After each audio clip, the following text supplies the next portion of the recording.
следите неделното интервју на Радио Слободна Европа. Денешен гостин е генералниот секретар на СДСМ, Љупчо Николовски. Господин Николовски, вие сте уверени дека економските мерки ви носат добар рейтинг на партијата. Опозицијата од друга страна тврди дека Македонија е најлоша во регионот според процентот од БДП кој што го одвојува за економијата во услови на коронавирус.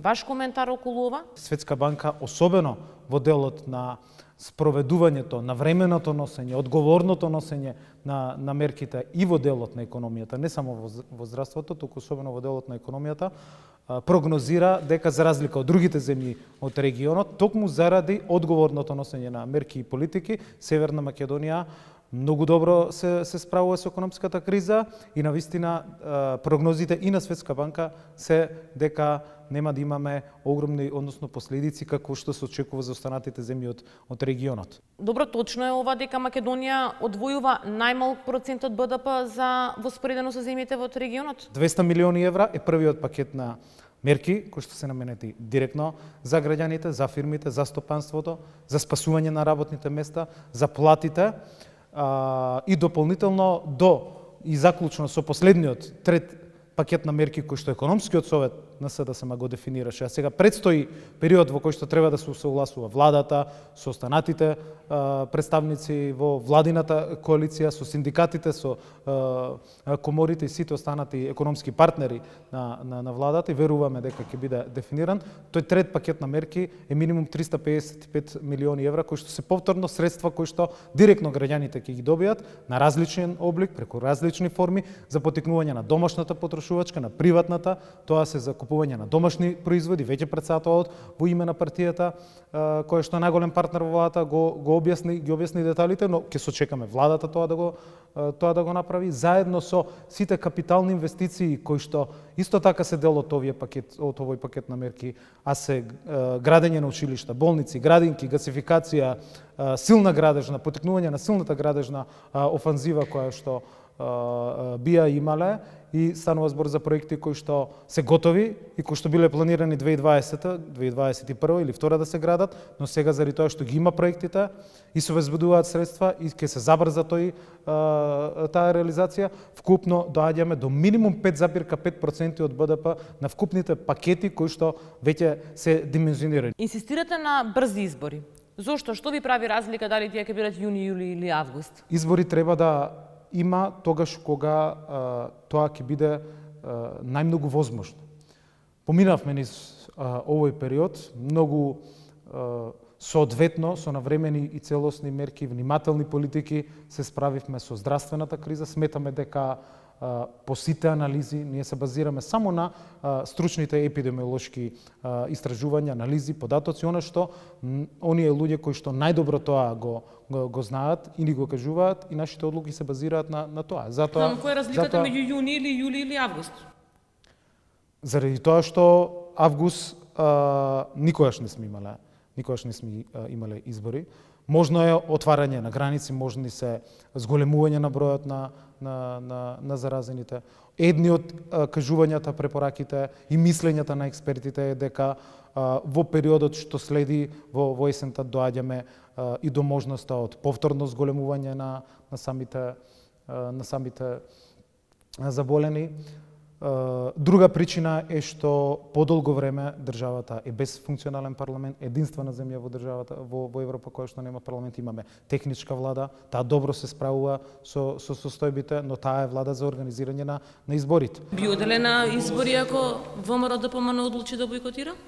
ВМРО ДПМН има единствена цел, а тоа е да бега од изборите и буквално ниту презентира план како што беше најавено, ниту разговара сериозно на оваа тема на лидерската средба од една страна, од друга страна не излеговме со конкретни факти, податоци, првенствено базирани на сите истражувања од комисијата, информации од комисијата за заразни болести, од кризниот штаб и затоа цениме дека токму сега е моментот кога се намалува пикот, кога се намалуваат ново заразените, сега е моментот кој што навистина за избори кои што веќе се закажани, избори кои што веќе се при крај со сите изборни действија. Ние застанавме пред самиот влез во кампањата. Уште 22 дена има до самите избори. Сметаме дека е најмногу целесходно во моментот кој што одговара и сметаме и сме убедени дека тоа месец јуни. Ги слушнавте дел од коментарите на граѓаните дека практично се привилегирани партиите и верските заедници кои што може да одржуваат собери за разлика од другите граѓани на кои што им се вели да седат дома. Голема одговорноста на секој чинител кој што е дел од владата. И затоа сметам дека како што многу прецизно длабински се справуваме со здравствената криза, така да и министерот за внатрешни работи треба да биде тој кој што целосно ќе ја носи одговорноста во делот на спроведувањето на било какви собери во моменти кога важеле забрани, кога не смеле да се одржуваат, организираат, а не да бидат со полициска контрола. Господин Николовски, стравувате од нови аудиобомби во овој предизборен период? Тоа е методот на функционирање на ВМРО-ДПМНЕ. Ние како СДСМ сме цврсто фокусирани, како што кажав, со месеци наназад сме во една перманентна комуникација со граѓаните, одржавме над 600-700 малски урбани средби, ги представуваме нашите кандидати. Ние сме фокусирани на промоција на она што го сработивме во овие 2,5 години. Државата стана формална, целосна, полноправна членка на НАТО. До крајот на годината очекуваме почеток на преговори со Европската унија. За се она што неовластено излегува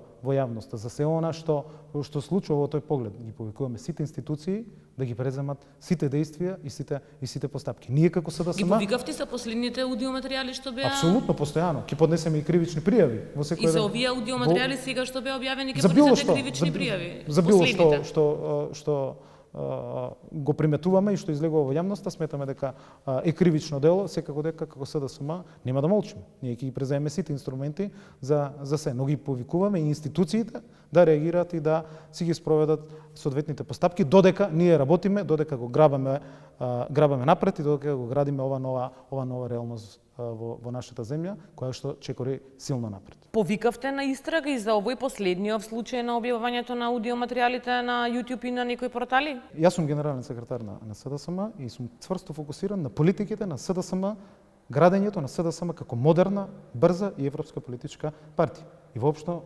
нема да скршнеме од тој правец. Режисирна година сте генерален секретар на партијата. Како се задоволни од реализацијата на програмата на СДСМ со која што победивте на изборите во 2016 година? За 2,5 години ние ги имаме преку системот на СДСМ и алатките кои што ги користиме, секојдневно ги мериме учинокот на министрите, на градоначалниците, на сите оние кои што добиле шанса и одговорност да партиципираат, односно да се на позиција да ги реализираат мерките, политиките, проектите кои што ги имаме вете. И апсолутно сме задоволни за 2,5 години од постигнатото, да повторам, од земја која што беше изолирана, на раб на граѓанска војна, земја во која што се пролеваше крв во собранието пред 2,5-3 години, денеска да е држава која што ги реши сите отворени прашања со соседите, која носеше храбри одлуки, која растеретено и храбро одлучуваше во интерес на граѓаните и државата. Денеска сме членки на НАТО, нашето знаме се вее пред седиштето на НАТО, тоа е огромен успех. Сме во делот на дефинирање на преговарачката рамка со Европската унија, добивме одлука за преговори, реализирани се огромен број на капитални инвестиции на централно, на локално ниво, ја подигнавме економијата, имавме многу мерки и политики за зголемување на минималната плата на 14.500 денари, зголемување на пензии, 300% зголемување на социјалните трансфери, модернизација на земјоделството и редовна навремена и зголемена исплата на субвенциите и секојдневно, како што кажав, ја следиме состојбата, работата на сите наши функционери, ги мотивираме, ги потикнуваме, ги улеснуваме постапките, се со цел што побрзо да целосно ја заокружиме таа реализација. Меѓутоа, за 2,5 години огромен е учинокот на реализацијата на самата изборна програма од 2016 година.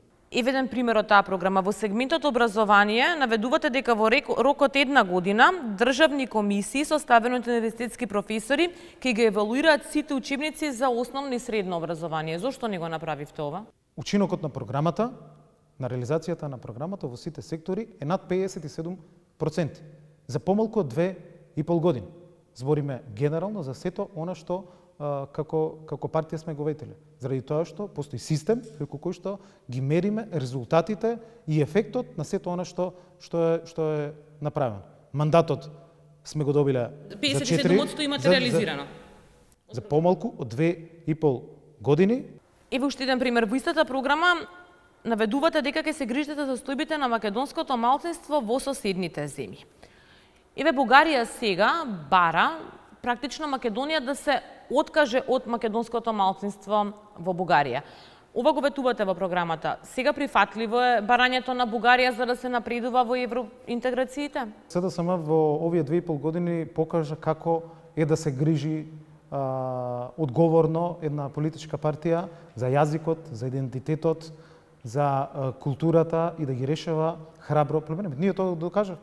Го склучивме после 12 години преговарање договорот за пријателство и добро соседство со Бугарија.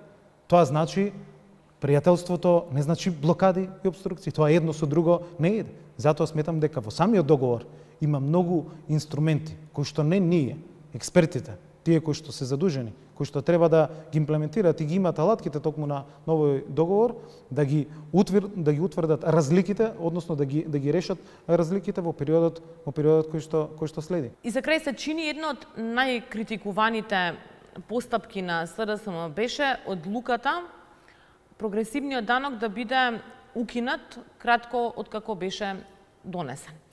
Оправдувањето е дека практично се видело дека не се постигнале посакуваните ефекти.